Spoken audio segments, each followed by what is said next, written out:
तो हेलो बच्चे, आज आप लोग का बताया जा रहा है बायोलॉजी का क्लास 10th का नियंत्रण एवं समन्वय। नियंत्रण एवं समन्वय क्या होता है बच्चे? यह बायोलॉजी का नियंत्रण एवं समन्वय चैप्टर में सबसे पहले हम लोग चलेंगे, जिसमें जानेंगे कि समन्वय आखिर किसे कहते हैं। समन्वय किसे कहते हैं? तो कह रहा है कि जीवों में विभिन्न जैविक प्रक्रम के एक साथ होते रहते हैं, इन सभी के बीच तालमेल बनाए रखने को समन्वय कहते हैं। यानी कहने का मतलब है कि कोई भी जीव है उसके साथ है तालमेल रखना। जैसे हम लोग बोल रहे हैं, बोलते हैं तो आवाज़ जो है, जो हाथ जो है एक इशारा के साथ हम बोलते हैं, तो ये भी हाथ और मुंह जो आवाज़ है उसका एक तालमेल है। इसी संबंध को स्थापित करने के लिए जो व्यवस्था होती है उसे नियंत्रण आवश्यकता होती है। नियंत्रण आवश्यकता होती है। तो याद रखें बच्चे, कह रहा है क्या यानी जीव में विभिन्न जैव प्रक्रम एक साथ होते रहते हैं, इन सभी के बीच तालमेल बनाए रखने के समन्वय कहते हैं। यानी इस संबंध को स्थापित करने के लिए जो व्यवस्था होती है उसके लिए नियंत्रण की आवश्यकता होती है। अब इसके बाद हम लोग आगे बढ़ते हैं, जानेंगे कि आखिर उद्दीपन किसे कहते हैं बच्चे। उद्दीपन के बारे में जानेंगे कि उद्दीपन क्या है। पर्यावरण में हो रहे परिवर्तन जिसके अनुरूप सजीव अनुक्रिया करते हैं, उद्दीपन कहलाता है। पर्यावरण में हो रहे परिवर्तन जिसके अनुरूप सजीव अनुक्रिया करते हैं उसे उद्दीपन कहते हैं। अब जैसे में बच्चे प्रकाश जो होता है, प्रकाश के जो लाइट पड़ता है वो प्रकाश होता है, वो भी उद्दीपन है। ऊष्मा, इसमें हीट होना, जिसमें हीट होना, ये सब के सब क्या चीज़ हैं? ये सब के सब उद्दीपन है बच्चे। ठंडा महसूस करना क्या चीज़ होगा? ठंडा, कुल है कि नहीं? कुल ठंडा महसूस करना, ये सब के सब क्या है? उद्दीपन है। ध्वनि, सुगंध, स्पर्श आदि, इस सब के सब उद्दीपन कहलाता है। क्या कहलाता है बच्चे? उद्दीपन कहलाता है। अब इसके बाद हम लोग आगे बढ़ेंगे कि आगे क्वेश्चन जो है, जो आपका क्या कह रहा है से समझेंगे। यहाँ पे जंतुओं में नियंत्रण एवं समन्वय जो होता है वह यह सजीव जंतुओं में दो मुख्य तंत्र द्वारा किया जाता है। कितना द्वारा? दो। अब जानेंगे, पहला है तंत्रिका तंत्र, दूसरा है अंतःस्रावी तंत्र। पहला है तंत्रिका तंत्र, दूसरा है अंतःस्रावी तंत्र। इसके बाद आगे बढ़ेंगे बच्चे। तंत्रिका तंत्र किसे कहते हैं? याद रखिएगा, नियंत्रण एवं समन्वय तंत्रिका एवं पेशीय ऊतक द्वारा प्रदान किया जाता है। नियंत्रण एवं समन्वय तंत्रिका एवं पेशीय ऊतक द्वारा किया जाता है। तंत्रिका तंत्र तंत्रिका कोशिकाओं या न्यूरॉन के एक संगठित जाल का बना होता है और यह सूचनाओं को विद्युत आवेश के द्वारा शरीर के एक भाग से दूसरे भाग तक ले जाता है। यानी हमारा शरीर यहाँ है, एक हाथ यहाँ है, हम लोग आग ताप रहे हैं मान लीजिए कि, और हम लोग आग ताप के हमारे शरीर में यह बता देता है, हाथ स्पर्श करते हैं तो यह बता देता है कि हाँ यार ठंडा है कि गर्म है, यह हाथ जा रहा है। तो ये याद रखिएगा, यानी आवेग के द्वारा शरीर के एक दूसरे भाग तक पहुँचाने की क्रिया को तंत्रिका तंत्र कहते हैं बच्चे। क्या कहते हैं? तंत्रिका तंत्र कहते हैं। उसके बाद आगे बढ़ेंगे कि ग्राही क्या है सर। एक ग्राही होता है बच्चे, और ग्राही जो होता है, ग्राही तंत्रिका कोशिकाओं के विशिष्टकृत सिरे होते हैं जो वातावरण से सूचनाओं का पता लगाता है। माने ग्राही का काम जो होता है उस सूचनाओं का पता लगाना। किसका? सूचनाओं का पता लगाना बच्चे, सूचनाओं का पता लगाना। और ये ग्राही हमारी ज्ञान इंद्रिया में स्थित होता है। ये कहाँ रहता है? ज्ञान इंद्रिया में। ज्ञान इंद्रिया जो होता है ना बच्चे, उसमें हम लोग की स्थित होता है, ज्ञान इंद्रिया में। तो जानेंगे कि ज्ञान इंद्रिया में स्थित जो होता है वो कौन कौन होता है। पहले ये जानेंगे कि हमारे ज्ञान इंद्रिया कितने होते हैं। तो याद रखिए, ज्ञान इंद्रिया हम लोग के मुख्य रूप से बच्चे 5 होते हैं। कितने होते हैं? 5 ज्ञान इंद्रिया होते हैं। अब पहला है आपको कान। कौन है? कान। दूसरा है आँख। आँख भी ज्ञान इंद्रिया है। तो अच्छा, ओकर बाद है नाक, ओकर बाद है जीभ। अब जानेंगे कि कान का काम क्या है सर। तो कान का काम है सुनने का, या शरीर का संतुलन बनाता है। जब सुनेंगे तो यह संतुलन भी बनाएगा। आँख का काम है प्रकाशग्राही, माने प्रकाश को देख ग्राही करना, प्रकाश को ग्रहित करना, तो इसी को आँख का काम होता है प्रकाशग्राही। हम लोग प्रकाश की उपस्थिति में ही किसी वस्तु को देखते हैं बच्चे। अगला है त्वचा। त्वचा जो है तापग्राही, माने त्वचा जो होता है ठंडा, गर्मी, बरसात, मौसम, सारी चीज़ को एक तरफ से महसूस करता है, तो इसी को बोला जाता है तापग्राही। अगला है नाक। नाक जो होता है उसको बोलते हैं हम लोग घ्राणग्राही, यानी गंध का पता लगाना, सुगंध का पता लगाना, ये सब किसका काम होता है? नाक का काम होता है बच्चे। अगला है जीभ। तो जीभ का काम होता है कि रस संवेदीग्राही, यानी स्वाद का पता लगाना। किसका पता लगाना? स्वाद का पता लगाना। और उसके बाद आपको क्या है बच्चे, जानेंगे कि तंत्रिका कोशिका यानी न्यूरॉन क्या है। तो याद रखिएगा, तंत्रिका कोशिका यह तंत्रिका तंत्र की रचनात्मक एवं क्रियात्मक इकाई है। कौन सी है? यह तंत्रिका तंत्र की संरचनात्मक एवं क्रियात्मक इकाई माना गया है बच्चे। उसके बाद जानेंगे कि तंत्रिका कोशिका न्यूरॉन के भाग यानी दुमका कोशिका काय से निकलने वाले धागे जैसी संरचनाएं जो सूचना प्राप्त करती है, यानी जो दुमका जो होती है ना, वो एकदम कोशिका काय से निकलने वाली धागा की तरह रहेगा, एकदम लगेगा कि एक धागा पत्र है एकदम। सेल के SELL सेल, हाँ सेल माने कोशिका काय से निकलने वाले धागे जैसी संरचना को जो सूचना प्राप्त करता है, यही जो धागा होता है ना वो सूचना प्रदान करता है।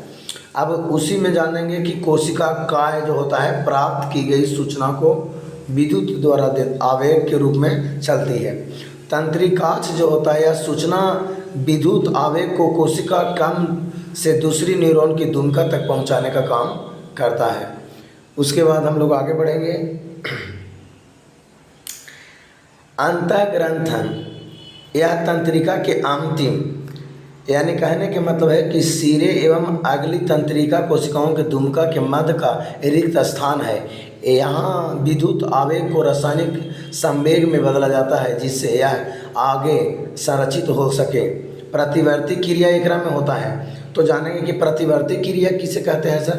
तो किसी उद्दीपन के प्रति तेज और अचानक की गई अनुक्रिया को प्रतिवर्ती क्रिया कहते हैं। जैसे चल रहे हैं और अचानक एक व्यक्ति मतलब पीछे की ओर देखिएगा, अरे सांप है, अचानक एक व्यक्ति शरीर में आवेश आ जाना, तो इस सारी चीज़ को बोला जाता है। जैसे किसी गर्म वस्तु को छू रहे हैं और अचानक लग रहा है कि पीछे हटा लेना, इस सारी की सारी प्रतिवर्ती क्रिया है। प्रतिवर्ती क्रिया ठंडा, गर्मी, बरसात, मौसम, सारी चीज़ों के हाथों से भी गम लेना, अचानक हाथ हटा लेना, ये सारी चीज़ को है प्रतिवर्ती क्रिया कहलाता है। उसके बाद आगे बढ़ेंगे बच्चे। प्रतिवर्ती चाप क्या है? प्रतिवर्ती क्रिया के दौरान विद्युत आवेग जिस पथ पर चलते हैं उसी को प्रतिवर्ती चाप कहते हैं।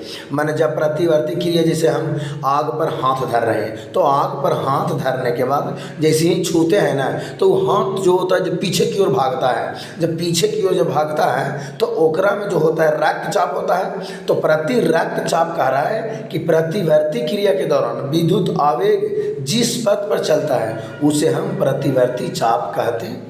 क्या कहते हैं? प्रतिवर्ती चाप कहते हैं बच्चे। उसके बाद हम लोग आगे बढ़ेंगे कि अनुक्रिया क्या है। याद रखिएगा, अनुक्रिया जो होता है मुख्य रूप से जानेंगे कि 3 प्रकार के होता है। ऐच्छिक जो होता है, अनैच्छिक होता है और प्रतिवर्ती क्रिया। अब जानेंगे कि ऐच्छिक जो होता है सर यह क्या होता है? ऐच्छिक जो होता है अग्र मस्तिष्क द्वारा नियंत्रित की जाती है। जो मस्तिष्क को हम लोग के 3 भागों में बांटा गया है। कौन कौन? मस्तिष्क को कितने भागों में बांटा गया है? 3 भागों में। एक अग्र मस्तिष्क माने एक पश्च मस्तिष्क और एक अग्र मस्तिष्क, एक मध्य मस्तिष्क, एक पश्च मस्तिष्क। तो आगे वाला मस्तिष्क को अग्र मस्तिष्क बोलते हैं, बीच वाला मस्तिष्क को मध्य मस्तिष्क बोलते हैं और सबसे लास्ट वाला मस्तिष्क को क्या बोलते हैं बच्चे? पश्च मस्तिष्क बोलते हैं। तो याद रखिएगा, कह रहा है कि ऐच्छिक जो होता है अग्र मस्तिष्क द्वारा नियंत्रित की जाती है। जैसे बोलना, लिखना, पढ़ना, ये सारी चीज़ आता है ऐच्छिक के अंतर्गत आता है। यानी अनुक्रिया ये भी है, लेकिन इसको हम लोग बोलते हैं ऐच्छिक। और ऐच्छिक की क्रिया कहाँ से चालू होता है? अग्र मस्तिष्क से। और बाद है अनैच्छिक। अब अनैच्छिक जानेंगे कि सर अनैच्छिक क्या होता है, सही बताइए। तो अनैच्छिक जो होता है बच्चे, जैसे अनैच्छिक में होता है कि मध्य एवं पश्च मस्तिष्क द्वारा नियंत्रित की जाती है। जैसे उदाहरण के लिए श्वसन, दिल का धड़कना, ये अनैच्छिक है, और ये मध्य मस्तिष्क और पश्च मस्तिष्क दोनों मिलकर नियंत्रित करता है। जैसे बीच वाला माथा, माने बीच वाला जो माथा क्या जो हुआ जे, और लास्ट वाला जो माथा हुआ जे, याद रखिएगा। तो ये दोनों मिलकर क्या करता है, नियंत्रित करता है, तो उसी को बोला जाता है अनैच्छिक। अगला है प्रतिवर्ती क्रिया, यानी मेरु रज्जु द्वारा नियंत्रित की जाती है। जैसे गर्म वस्तु के छूने पर हाथ को हटा लेते हैं, उसी को प्रतिवर्ती क्रिया भी कहते हैं। इसके बाद हम लोग बढ़ेंगे आगे, जानेंगे कि क्या है प्रतिवर्ती क्रिया की आवश्यकता। प्रतिवर्ती क्रिया की आवश्यकता के बारे में जानेंगे कि कुछ परिस्थितियां में, जैसे गर्म वस्तु को छूने पर, पैनी वस्तु चुभने पर आदि हमें तुरंत क्रिया करनी होती है उसे, वरना हमारे शरीर को क्षति पहुंच सकता है। यहाँ अनुक्रिया मस्तिष्क के स्थान पर मेरु रज्जु से उत्पन्न होती है, जो जल्दी होती है। यानी कहने का मतलब कि प्रतिक्रिया जो की आवश्यकता है, जो बहुत जरूरी है। जैसे कंटा गड़ गया अचानक तो चुभने लगता है, जैसे ठंडा है तो ठंडा को बहुत ज़्यादा अगर बाहर शरीर को रख रहेंगे तो भी दिक्कत हो जाएगा, है कि नहीं। ज़्यादा शीशा पर चढ़ रहे हैं तो हल्का गड़ा, उसके बाद और कस के भार दे दिए तो पूरा गड़ गया। तो इस सारी चीज़ को मस्तिष्क के स्थान पर भेजता है, और वही जो होता है क्रिया बताता है बच्चे। तो आगे बढ़ेंगे, उसके बाद आपका क्या कह रहा है इसे समझेंगे। तंत्रिका तंत्र के मुख्य कार्य क्या है, यानी तंत्रिका तंत्र का मुख्य कार्य जो है, शरीर को प्रभावित करने वाली स्थिति में परिवर्तन की सूचना देना, शरीर के विभिन्न अंगों के कार्य को समन्वय करना, आसपास के सूचना प्राप्त करने की उसकी व्याख्या करना, ऊतक में स्थित तंत्रिका कोशिकाओं में उत्पन्न आवेग को तंत्रिका तंत्र ले जाना, और तंत्रिका से अंगों के आदेश देना। यानी तंत्रिका तंत्र का काम होता है कि सबसे पहले ऊतक में स्थित तंत्रिका कोशिकाओं में उत्पन्न आवेग को तंत्रिका तंत्र ले जाना, और ले जाता है, और तंत्रिका तंत्र से अंगों के विभिन्न आदेश लाना। यानी वहाँ से आदेश मिलता है कि हाँ उसको मारो, पीटो, बोलो, घुसियाओ, ये सारी चीज़ जो होता है ये तंत्रिका का कार्य होता है बच्चे। उसके बाद हम लोग आगे बढ़ेंगे। मानव तंत्रिका तंत्र जो होता है उसमें मस्तिष्क और मेरु रज्जु। आप जानेंगे कि मस्तिष्क और मेरु रज्जु में, सबसे पहले मेरु रज्जु के बारे में जानेंगे। मेरु रज्जु क्या है बच्चे? मेरु रज्जु जो होता है यह पूरे शरीर की तंत्रिकाएं मेरु रज्जु में मस्तिष्क को जाने वाले रास्ते में एक बंडल में मिलता है। जैसे मेरु रज्जु है जो पूरे शरीर की तंत्रिकाएं मेरु रज्जु में मस्तिष्क को जाने वाले रास्ते में एक बंडल में मिलती है। मेरु रज्जु तंत्रिकाओं की बनी होती है जो सोचने के लिए सूचनाएं प्रदान करती है। सोचने में अधिक जटिल क्रियाविधि तथा तांत्रिक संबंधन होती है। ये मस्तिष्क में संकेंद्रित होते हैं जो शरीर का मुख्य समन्वय केंद्र है। मस्तिष्क तथा मेरु रज्जु केंद्रीय तंत्रिका तंत्र बनाते हैं। यानी जो मस्तिष्क होता है और मेरु रज्जु केंद्रीय तंत्रिका तंत्र बनाता है। याद रखिएगा, मेरु रज्जु का काम होता है कि पूरे शरीर की तंत्रिकाएं मेरु रज्जु में मस्तिष्क को जाने वाले रास्ते में एक बंडल में मिलता है। कोची में मिलता है? एक बंडल में मिलता है। मेरु रज्जु तंत्रिकाओं की बनी होती है जो सोचने के लिए सूचनाएं प्रदान करती है। सोचने के अधिक जटिल क्रियाविधि तथा तंत्रिक संबंधन होते हैं। ये मस्तिष्क में केंद्रित होते हैं। कहाँ में? मस्तिष्क में केंद्रित होते हैं जो शरीर का मुख्य समन्वय केंद्र है। मस्तिष्क तथा मेरु रज्जु केंद्रित तंत्रिका तंत्र बनाते हैं। उसके बाद आप लोग का मानव मस्तिष्क है बच्चे। मानव मस्तिष्क सभी क्रियाओं के समन्वय का केंद्र होता है। एक में मनुष्य का जो मस्तिष्क है वो 3 भागों में बांटा गया है बच्चे। पहला भाग का नाम है अग्र मस्तिष्क, दूसरा नाम है मध्य मस्तिष्क, तीसरा नाम है पश्च मस्तिष्क। याद रखिएगा, अग्र मस्तिष्क का भी 2 भाग है, मध्य मस्तिष्क का भी आप लोग के 2 भाग है, और पश्च मस्तिष्क का भी 2 भाग होता है। अब जानेंगे कि सर अग्र मस्तिष्क क्या है। अग्र मस्तिष्क जो होता है यह मस्तिष्क का सबसे अधिक जटिल एवं विशिष्ट भाग है। माने अगला भाग जो है मस्तिष्क का, अगला भाग जो है वह सबसे अधिक जटिल एवं विशिष्ट भाग है। माने यह परम मस्तिष्क भी है। अग्र मस्तिष्क के काम जो होता है यह एक जटिल क्रिया है, इसको सोचने की क्रिया है। अग्र मस्तिष्क के मुख्य कार्य जो है कि अग्र मस्तिष्क का मुख्य सोचने वाला भाग होता है, माने एकरा काम होता है सोचना। ऐच्छिक कार्यों को नियंत्रित करना, जौन ऐच्छिक कार्य जो होता है जो उसको नियंत्रित करना, जैसे पढ़ना लिखना चाहे और अन्य प्रकार के जो ऐच्छिक क्रिया हम लोग करते हैं उसको भी यह नियंत्रित करता है।